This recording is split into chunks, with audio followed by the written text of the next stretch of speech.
আসসালামু আলাইকুম ওয়া রাহমাতুল্লাহ। এই আলোচনাটা শুনুন, অনেক সুন্দর আলোচনা। মাত্র 4টা হাদিস মানলেই আপনি জান্নাতি ইনশাআল্লাহ। আমল তো করুন। অনেক সুন্দর আলোচনা করেছেন মোহাম্মদ বিন কাসেম। তিনি বলছেন ওই 5 লাখ নয়, যেই 4000 হাদিস রাসূলুল্লাহের কাছ থেকে আমার কাছে সাবেত রয়েছে, এই হাদিসগুলোকে যদি ফিল্টারিং করা হয় বা এই হাদিসের যে মূল বিষয়বস্তু তা যদি আমি নিচড় করি, মানে ওটাকে যদি রস বের করি বা ওটাকে যদি আমি ভাগ করতে চাই, মাত্র 4টা ফোল্ডার হবে। তিনি বলছেন সমস্ত হাদিসগুলোকে 4টা পাত্রের মধ্যে জমা করা যাবে। তার মানে 4000 হাদিস আপনাকে মুখস্থ করতে হবে না, বরং ওর মধ্য থেকে 4টা এমন হাদিস আছে যে 4টা হাদিসের উপরে যদি কেউ আমল করে তাহলে তার 4000 হাদিসের উপরে আমল করা যথেষ্ট হয়ে যাবে। একজন ব্যক্তি 4000 হাদিসের হাফেজ, আর আপনি যদি হন মাত্র 4টা হাদিসের আলেম, 4টা হাদিসের আমলকারী, তাহলে ওই হাফেজের চেয়ে আপনার মান বেশি হবে যদি আপনি 4টা হাদিসের উপর আমল করে দেখাতে পারেন। এটা হচ্ছে তাদের দৃষ্টিভঙ্গি। তিনি বলছেন ওয়াহিয়া তারজিউ ইলা আরবাআতা আহাদিসিন, মাত্র 4টা হাদিস এগুলোর মধ্যে প্রাধান্য পাবে। তার মানে উদ্দেশ্য হচ্ছে ওগুলো প্রাধান্য পাবে তা নয়, মানে এই সমস্ত হাদিসগুলোকে 4 ভাগে 4টা পাতিলার মধ্যে এসে জমা করা যাবে। তিনি বলছেন 4টা জায়গাতে। এটা ছিল তার একটা দৃষ্টিভঙ্গি। তার থেকে আরেকটা আসার পাওয়া যায়। তিনি বলছেন ওয়াহিয়া রিওয়ায়াতুন উখরা জামাআতু ফিহ, তিনি বলছেন আমি আমার কিতাবে জমা করেছি আরবাতা আলাফি ওয়া সামানিমিয়াতি হাদিসিন, আমি আমার কিতাবে 4800 হাদিসকে জমা করেছি। এই 4800 হাদিসের মধ্যে তিনি বলছেন ওয়াকফি লিল ইনসান ওয়াকফিল ইনসানা লিদীনিহি, একজন ব্যক্তির দিনদারিত্বের জন্য, মানে উত্তম মুসলিম হওয়ার জন্য ইয়াকফি যথেষ্ট হয়ে যাবে মিন জালিকা আরবাআতু হাদিস, এমন 4টা হাদিস আছে যে 4টা হাদিস একজন ব্যক্তিকে পূর্ণাঙ্গ মুসলিম হওয়ার জন্য যথেষ্ট। ওয়াহিয়া, আর সেই হাদিসগুলো হচ্ছে কাউলুহু সালাতু ওয়াসসালাম, রাসূলুল্লাহ সাল্লাল্লাহু আলাইহি ওয়াসাল্লামের এই হাদিস 1 নাম্বার, সেটা হচ্ছে ইন্নামাল আমালু বিন্নিয়াত। তিনি বলছেন এটা এমন একটা হাদিস যেটা প্রত্যেকটা ব্যক্তির লাগবে। যেই ব্যক্তি এটার জ্ঞান অর্জন করে নেবে তাহলে সে যেন ইসলামের 4 ভাগের 1 ভাগ জেনে গেল, তার 1 ভাগ ঠিক হয়ে গেল।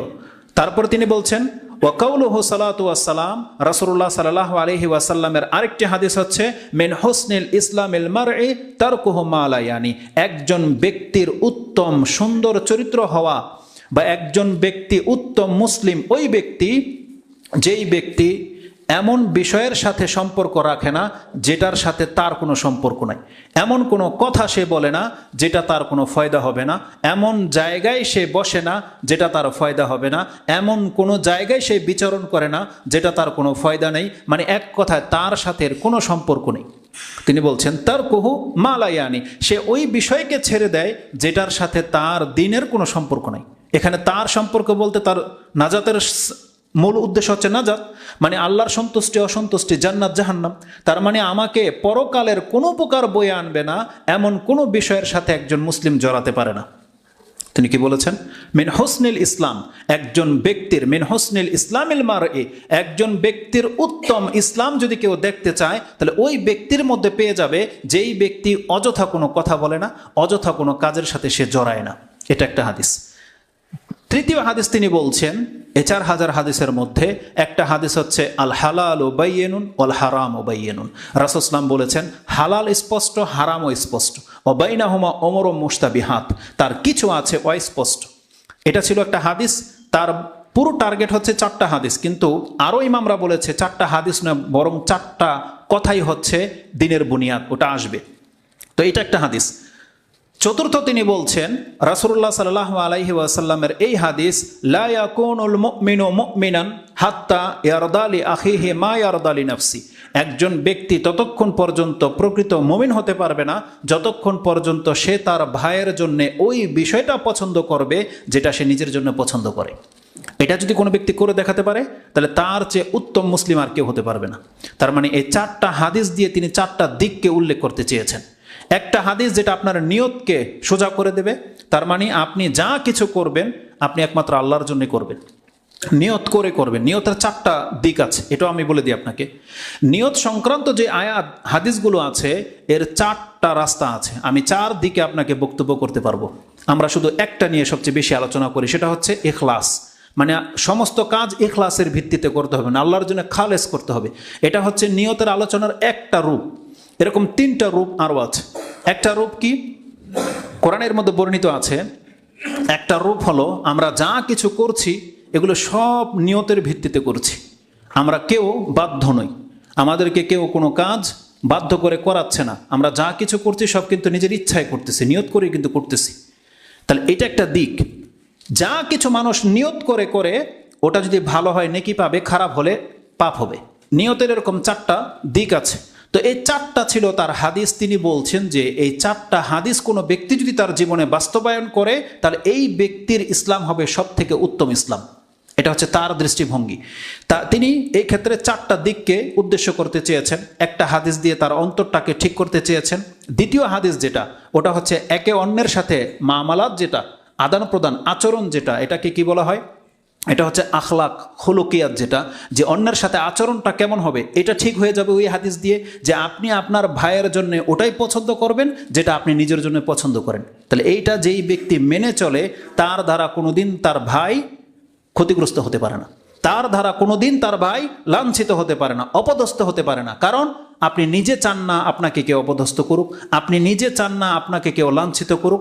যার ফলে রাসূলুল্লাহ সাল্লাল্লাহু আলাইহি ওয়াসাল্লাম থেকে একটা হাদিস এও পাওয়া যায়, তিনি যখন বাসা থেকে বের হতেন তিনি আল্লাহর কাছে 4টা জিনিস থেকে আশ্রয় চাইতেন। তার একটা হচ্ছে তিনি বলতেন, আল্লাহুম্মা ইন্নী আউযু বিকা আন আদিল্লা আও উদাল আও আজিল্লা আও উজাল আও আজলিমা আও উজলামা আও আজহালা আও ইউজহালা আলাই। তিনি বলতেন, আল্লাহুম্মা ইন্নী আউযু বিকা আন আদিল্লা আও উদাল, আল্লাহ আমি তোমার কাছে আশ্রয় চাচ্ছি আমি যেন কাউকে গুমরাহ না করি, পথভ্রষ্ট না করি, আর আমাকে যেন কেউ পথভ্রষ্ট করতে না পারে। 2 তরফ থেকে কিন্তু হয়। পীর মুরিদের মধ্যে 2টাই আছে। এক, মুরিদদেরকে গুমরাহ করতেছে আর ওরা গুমরাহ হচ্ছে। বুঝতে পারছেন? মুরিদরা গুমরাহ হচ্ছে আর পীরেরা এদেরকে গুমরাহ করতেছে। তাহলে আমি যেন পীরও না হই, মুরিদও না হই।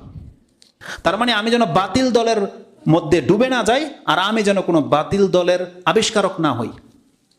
আল্লাহুম্মা ইন্নী আউযু বিকা আন আদিল্লা আও উদাল। আদিল্লা মানে আমি যেন কাউকে গুমরাহ না করি আর কেউ যেন আমাকে গুমরাহ করতে না পারে। আমি যেন কারো উপরে জুলুম না করি, কেউ যেন আমার উপরে জুলুম না করে। আমি যেন কারো উপরে মূর্খামি না করি, অজ্ঞতা আমি যেন কারোর সাথে না করি, কেউ যেন আমার সাথে মূর্খতা না করে। এবং আমি যেন কাউকে লাঞ্ছিত না করি, কেউ যেন আমাকে লাঞ্ছিত না করে। 4টা খুব চমৎকার দিক, যেটা রাসূলুল্লাহ সাল্লাল্লাহু আলাইহি ওয়াসাল্লাম, এটা সহিহ হাদিসের বর্ণিত হয়েছে যে তিনি যখন ঘর থেকে বেরোতেন তিনি 4টা জিনিস থেকে আশ্রয় চাইতেন। তো একজন ব্যক্তি যখন নিজের জন্য যেটা পছন্দ করে তাহলে সেটা যখন তার ভাইয়ের জন্য পছন্দ করবে, দেখবেন মুসলিমদের আদান প্রদান সব সুন্দর হয়ে যাবে। তার পাশে বসবাস করে আপনি শান্তি পাবেন, সে হচ্ছে উত্তম প্রতিবেশী। এটা হচ্ছে 2 নম্বর হাদিস। 3 নম্বর হাদিস হচ্ছে আপনি যদি হালাল হারাম মেনটেন করে চলেন।